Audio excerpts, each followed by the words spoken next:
Hey, hope everybody's having a good night. I feel compelled to make this video. Don't mind me while I fix my hair. I feel compelled to make this video about the 4 questions that men should ask after they, I'm just going to say, have stepped outside the exclusive lines of their relationship. This is my conclusion questions from, if you guys been following my IG, from like when I've been talking about, and I'm not going to say this word too much, I'm going to change it, but I've been talking about cheating. And the questions that a man should ask if a woman has decided to keep them after they have stepped outside the exclusive lines of their relationship. So please just forgive me a little bit, like my voice is going out. But I'm gonna try and do this, and I'm gonna give you guys 2 quick scenarios about one, if a woman decides to take the high road and keep you, or if she decides to take the low road. So let's get into these, and I'm gonna kind of give you a breakdown with these questions as well. There are 4 questions. Please phrase these just like this, just as they're coming out of my mouth. Try and memorize them to the best of your ability, at least the key points, just because they will help to get your point across, especially if you are, if you're in the hot seat, I should say. If you're in the hot seat, man, and like, okay, I've done wrong, but I'm trying to work my relationship out and the girl hasn't left you yet, these are what you should ask. So first question: since the situation with so-and-so, or since I did XYZ, do you feel you are able to forgive me without harboring bitterness, anger, and resentment towards me? And do I do anything that is triggering for you? Let me say something. I'm going to address triggers, but I will say this. Triggers for a woman is pivotal points in their life.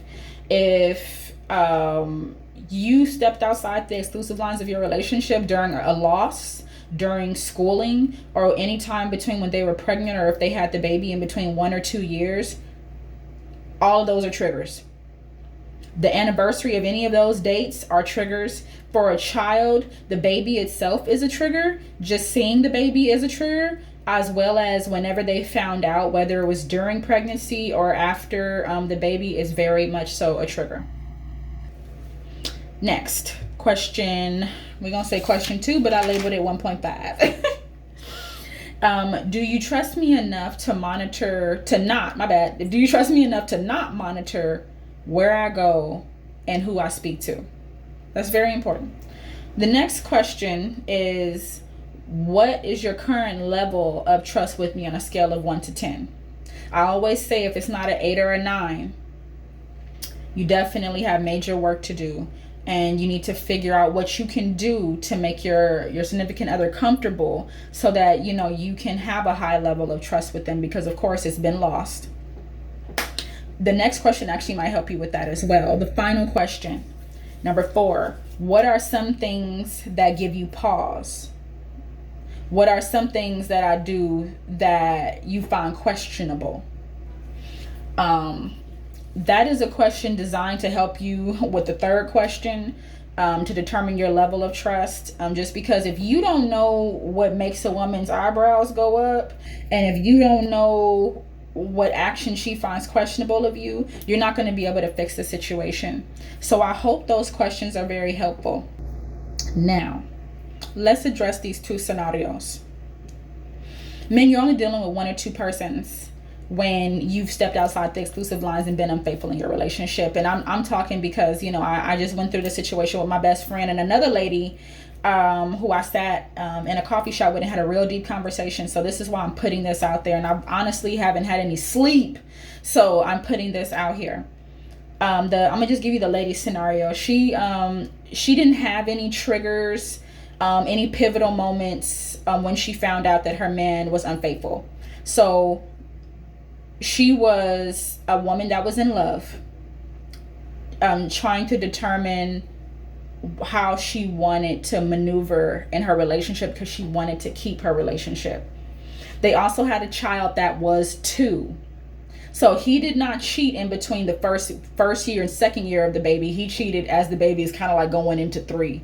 So he has grace because of that. And I'll explain that in the second scenario. But he has grace because the baby is 2 years in, and he had a mess up. So what she was trying to figure out was how to redevelop trust. She was trying to figure out, was it her? Did she neglect him? Is he not capable of being committed in a committed relationship? You know, should I just let it go? Should I just leave?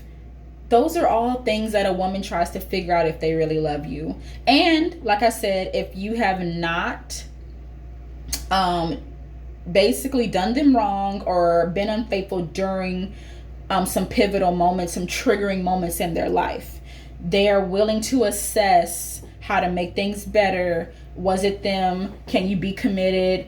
You know, how do we develop trust in our relationship? They are willing to do that. And I put the 2 questions, and I will do that in the description. 555 on the clock. I can't even lie. I will put that in the description. You know, those 2 questions that I gave women to ask to see, you know, if your man is capable of, you know, capable of, I guess, re-entering into a relationship with you. But what I will say is that she was very, very crystal clear that she had to do certain things to make her comfortable.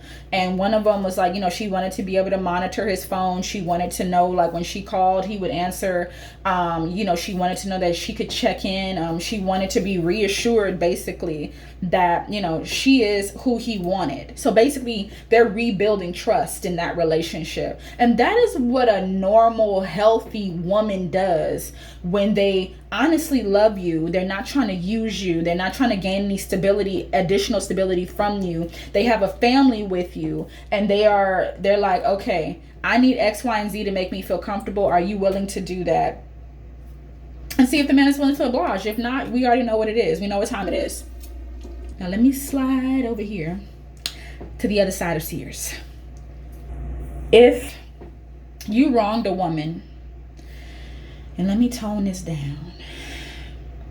Men, if you have wronged a woman during a pivotal moment in their life, meaning A, they lost somebody. B, they were in school. C, they were pregnant. D, the baby is in between a few months to 2 years of age.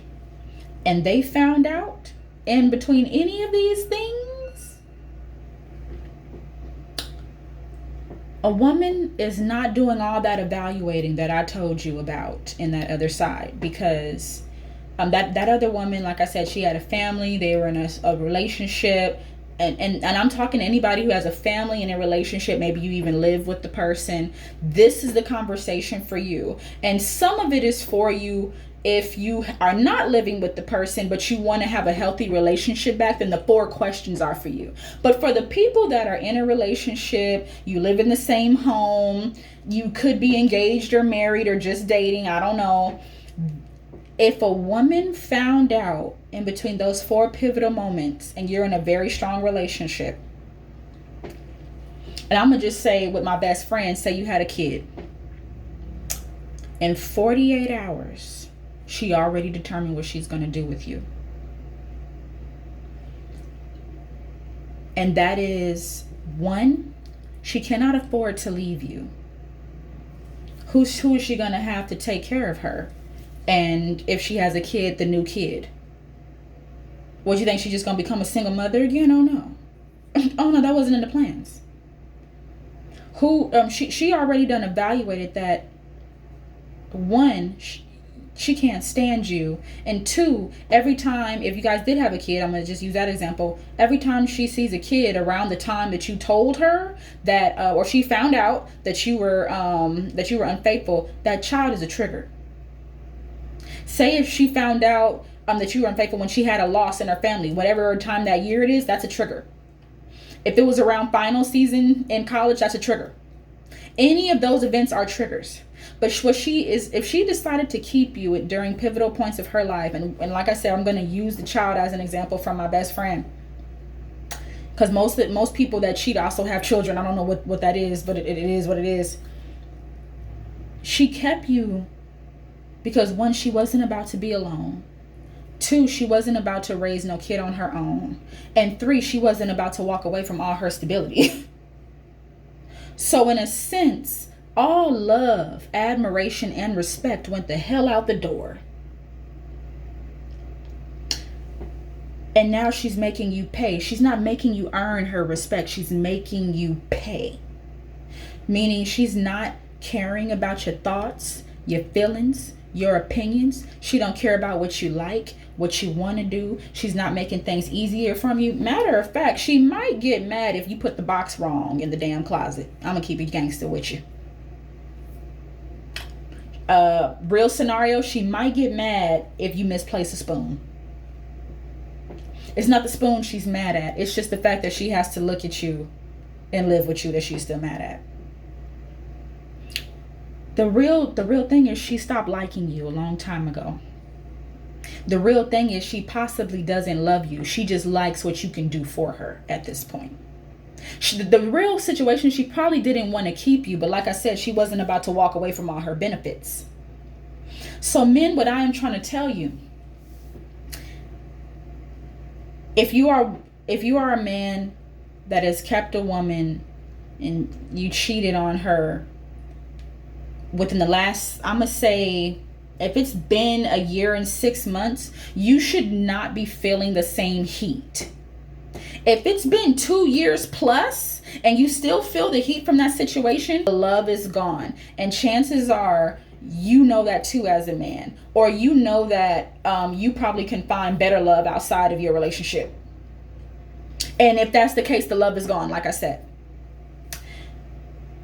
And also, if you're still feeling the heat from when you were unfaithful, if you're still feeling that heat, I'm going to be real with you. If a woman is still treating you like that stuff happened yesterday, chances are she's also she's also cheating too. You just won't catch her. Chances are, that she's cheating also on you. And that if you do have kids with her, you need to get a DNA test on all your kids that belong to you. Because when women retaliate for years, it's because they were already doing the same thing. Listen to me. They were already doing the same thing. They just didn't get caught. And they were mad to find out that you were too. So men, what I'm trying to tell you is this. If you did something around the time of somebody's death or around the time of somebody in school, a woman will probably do what the other woman did, which is reevaluate the relationship and see if they want to keep you. If not, they're going to kick rocks. Or if they do want to keep you, they're going to see how to rebuild trust with you, especially around the grief and the loss situation. Okay.